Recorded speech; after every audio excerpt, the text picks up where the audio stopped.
Olá pessoal, tudo bem? Aqui é o professor Antônio da Vencer Editorial, retornando aí com a nossa série de videoaulas, né? A gente ficou parado um tempão aí, mas aí agora a gente volta com a força total, né?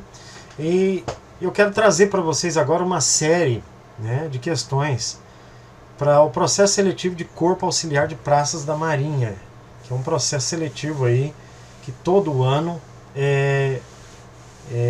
muita gente presta esse concurso, esse processo seletivo, para ter acesso aí ao cargo de técnico mecânica, né? Ao curso. É um curso, na verdade, técnico mecânica da Marinha. Então vamos começar aqui uma série de questões de resistência dos materiais, tá?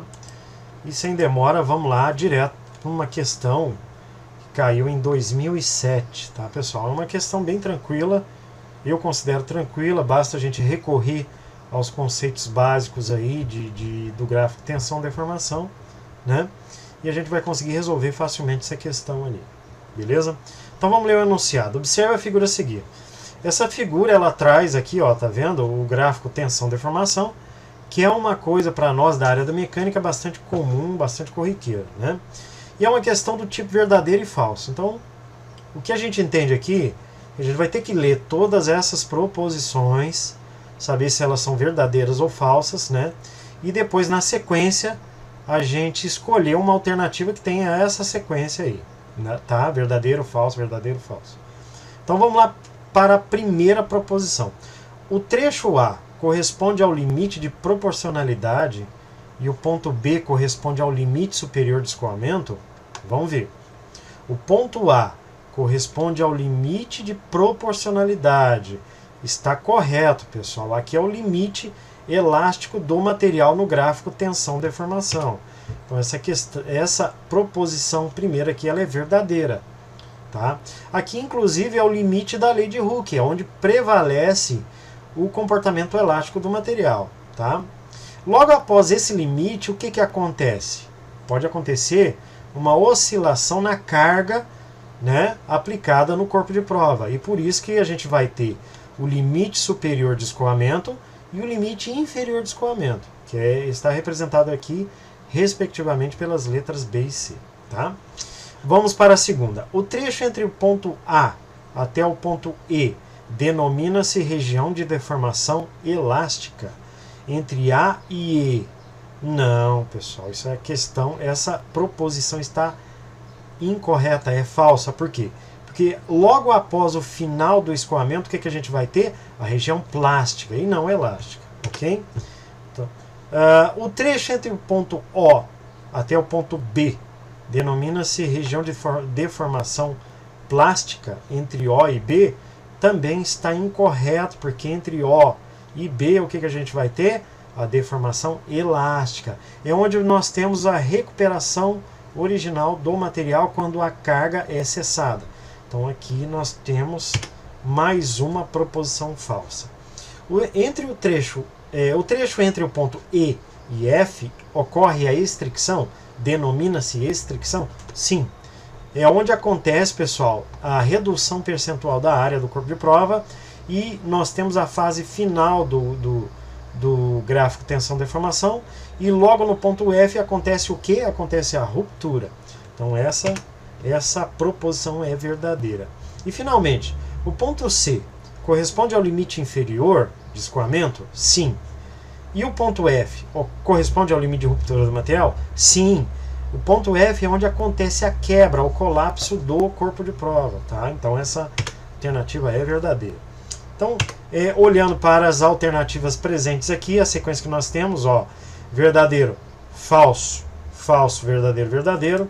Então a resposta para esta questão, tá, é a alternativa B. Ok, pessoal? Bem tranquilo, né? Próxima questão. Uma questão conceitual que eu também considero bastante simples, tá?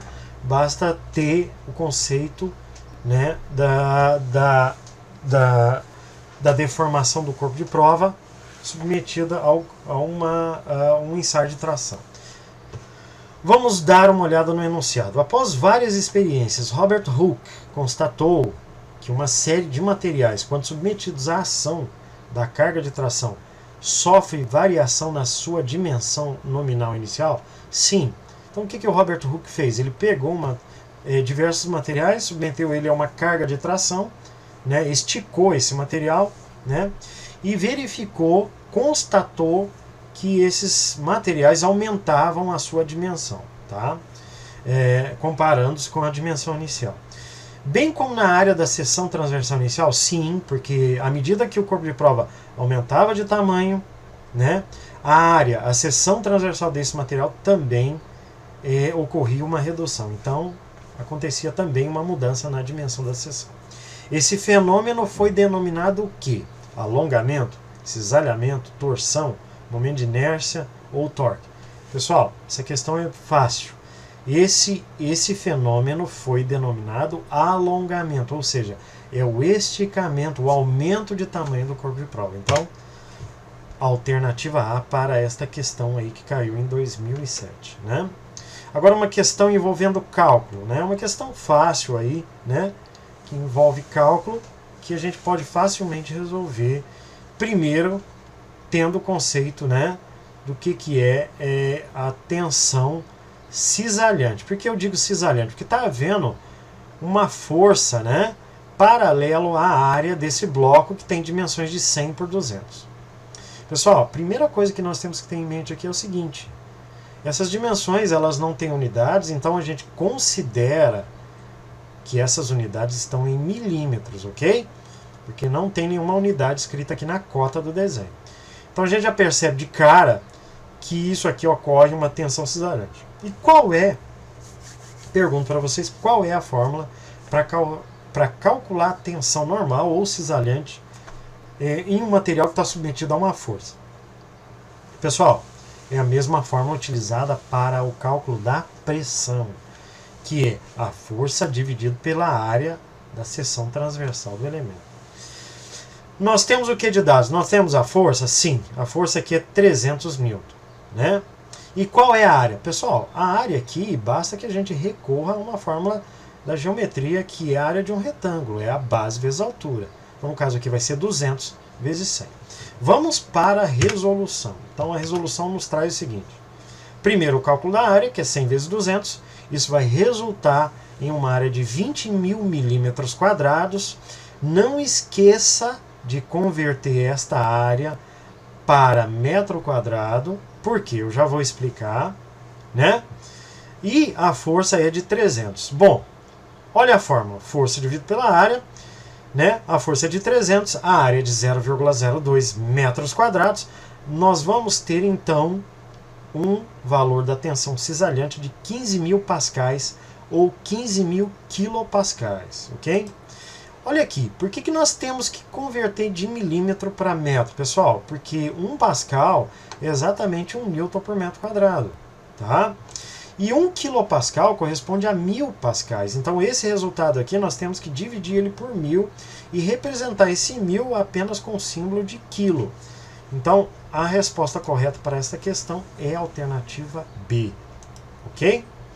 Pessoal, então terminamos aí. A nossa intenção é fazer mais questões, resolver mais questões para ajudar vocês, tá? E eu agradeceria muito se vocês deixassem o seu like, deixar a sua opinião para a gente melhorar mais as nossas videoaulas, compartilhar, inscrever na nossa página, tá?